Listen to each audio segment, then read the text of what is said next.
పర్సంటేజెస్ని ఫ్రాక్షన్లోకి మారిస్తే ఎంత పెద్ద క్వశ్చన్ అయినా సరే సెకండ్స్లో సింపుల్గా సాల్వ్ అయింది. ఎలాగో ఈ షుగర్ ఎగ్జాంపుల్ ద్వారా చూద్దాం. The price of sugar is increase by 16.66% and consumption is of family is decrease by 25%.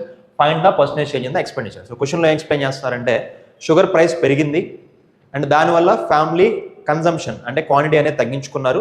ఈ రెండింటి వల్ల ఎక్స్పెండిచర్ ఎంత పర్సంటేజ్ చేంజ్ అని అడుగుతున్నారు. ఫస్ట్ ఆఫ్ ఆల్ ఎక్స్పెండిచర్ అంటే ఏంటి? Sugar price multiplied by quantity లేదా కన్సంప్షన్.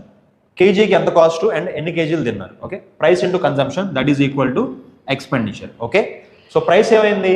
16.66% ఇంక్రీజ్ అయింది. 16.6 అంటే ఫ్రాక్షన్లోకి మారిస్తే 1/6. ఓకే, 1/6 ఇంక్రీజ్ అయింది అని అన్నారు. ఓకే, సో ప్లస్ తీసుకుంటాను. అండ్ కన్సంప్షన్ ఏమైంది?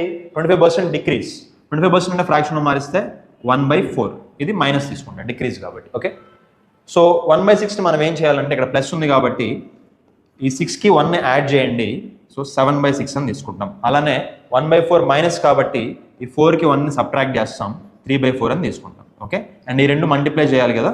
So 3 goes 2 times in 6 multiply చేస్తే 7 into 1 7 డివైడెడ్ బై 2 4 8.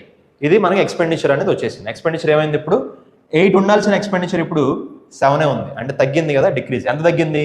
8లో 1 తగ్గింది. ఓకే, 1 out of 8, 1/8 తగ్గింది. ఇప్పుడు ఈ ఫ్రాక్షన్లో వచ్చిన ఆన్సర్ మనం పర్సనల్లో మార్చుకుంటే 12.5% డిక్రీజ్. 1/8 అనే 12.5 ఒకటే కదా, దట్స్ ద ఆన్సర్.